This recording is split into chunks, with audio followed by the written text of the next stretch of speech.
And now, Understanding the Times with Jan Markell, the program committed to helping you contend for the faith and view current events through the lens of the Bible. Here's Jan Markell.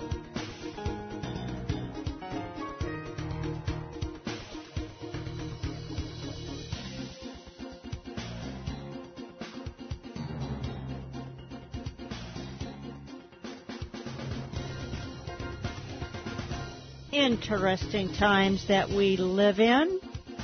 Aren't you glad you were born for such a time as this? That means you were born for a purpose. You're here on assignment. I hope you will report for duty. We have got some very heavy issues that we're dealing with because this program is committed to telling you the truth, including the inconvenient truth.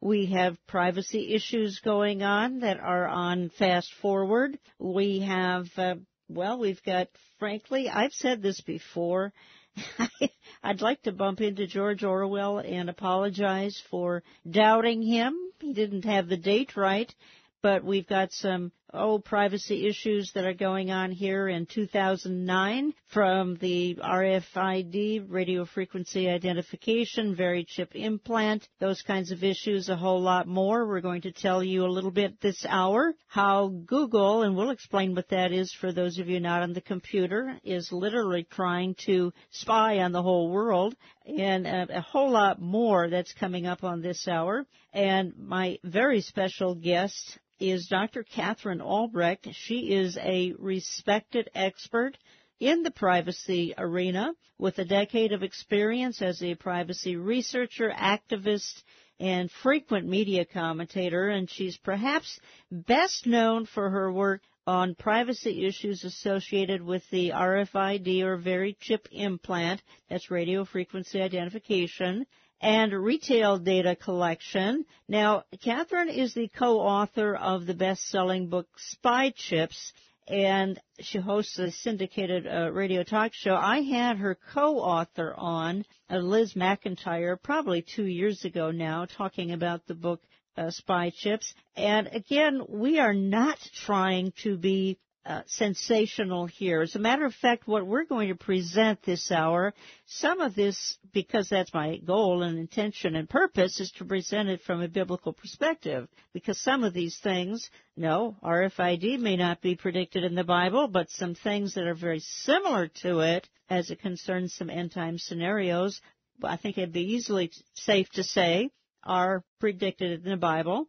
So we want to touch on those issues as well. I will give contact information here in just a moment.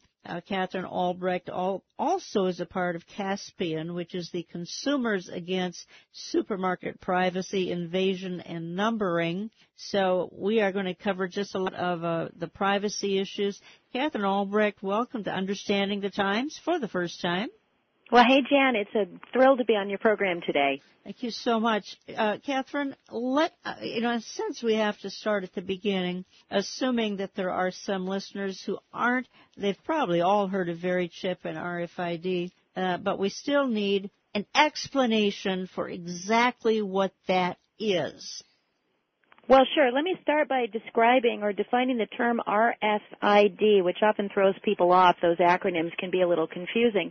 The RF part tells you how these tags, they're remotely readable microchips. And the RF part tells you how they function. RF stands for radio frequency. These tags use radio waves to transmit information. Mm-hmm. And then the ID part of RFID is the identification component. So what we're talking about is tiny microchips, in some cases as small as a speck of dust, that are hooked up to miniature antennas, typically on a flat surface like a sticker, and usually about the size of a dime all the way up to the size of a credit card, where you have an antenna that enables the information contained on the tiny microchip to broadcast through the air. Now, the industry consortium that developed this technology started back in 1999. It was Procter & Gamble, the makers of Tide and Cascade and Crest and all of those brands that most of us have in our homes. They wanted a way to keep better track of their products.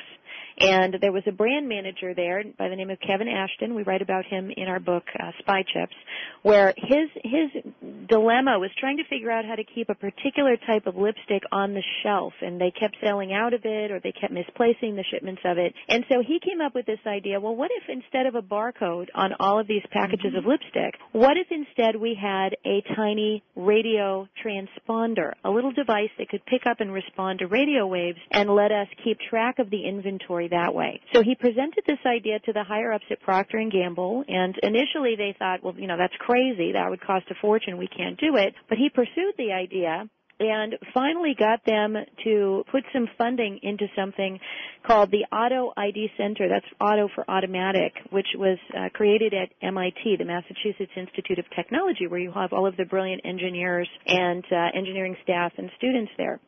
So they created this research facility there, this research team at MIT. They got funding together from over 100 of the world's most powerful corporations, so companies like Procter & Gamble, Gillette, Kodak, Kraft, Nestle, Kimberly-Clark, International Paper, Walmart, Home Depot.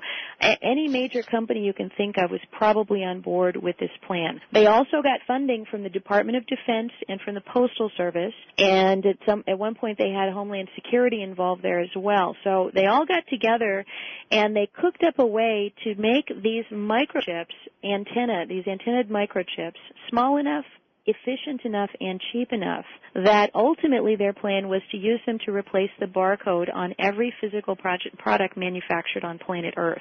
So every pair of shoes might have one of these tags tucked into the sole of it. Every shirt might have one of these tags sewn into the seam. Every package of cereal might have one of these tags incorporated into the cardboard. Every plastic drill or other plastic object might have one of these tags literally embedded in the plastic. They could drop it into the mold as they were pouring the plastic to make the object. So that the plan that they came up with was to essentially number and tag every object on Earth with a unique ID number. Okay, but Katherine, let's clarify though right up front here that probably the ultimate intention of the very chip or RFID is to put it into humans. There's not a lot of these in humans right now, but what they're doing, first of all, is they're experimenting with pets to see how they react to these little chips. And some of the experiences with the pets, granted, some have been found who are lost. We're very happy for that. But some of the experiments with the pets haven't been so good. Let me sort of jump to sort of fast forward a little bit. There is a plan underfoot right now to tag all of the physical objects, which by extension will make people trackable. No question about that. One of the early meetings that I attended there at MIT, and I'll get to the human tracking in just a moment, but at one of those early meetings they actually said they were looking forward to the day when they'd be able to know every time the consumer takes the lid off the toothpaste in their own bathroom. So the plan is to have the devices that can pick up and read the signals from these products literally embedded in our homes, in our medicine cabinets, our refrigerators, in our cars, in our doorways, so that really all of our movements, by extension through these products, would be trackable. Now, there is sort of running parallel to this a very frightening additional development, which is a goal of tagging and tracking all of the animals in the United States. Now, there is an implantable version of this technology. It has the tiny microchip. It has the miniature antenna, but they're encapsulated into medical-grade glass where they can be injected into the flesh. And for animals, you may be familiar with that as the Home Again pet implant. For humans, you may be familiar with it as the VeriChip, V-E-R-I chip, the VeriChip human implant. And there are the good news on the human implant, a couple of years ago, it was looking pretty frightening. We had Blue Cross Blue Shield running trials of this. We had an Alzheimer's care center in Florida injecting these into Alzheimer's patients. We had the Hackensack Medical Center in New Jersey running a trial of implanting this into people. The company's stock, the VeriChip company stock, was trading at close to $12 a share, and it was really looking like this was going to be the wave of the future. Many people very concerned about that. You even had the Attorney General of Mexico Mexico get implanted with one of these devices and implant 16 members of his staff. So at that time, I began doing some very intensive research into these microchip implants, and with the help of a pet owner, actually a woman by the name of Jeannie, whose bulldog Leon developed a cancer around the microchip. He had one of these implants like so many millions of other people have implanted their dogs, but her dog developed a cancerous tumor around the microchip.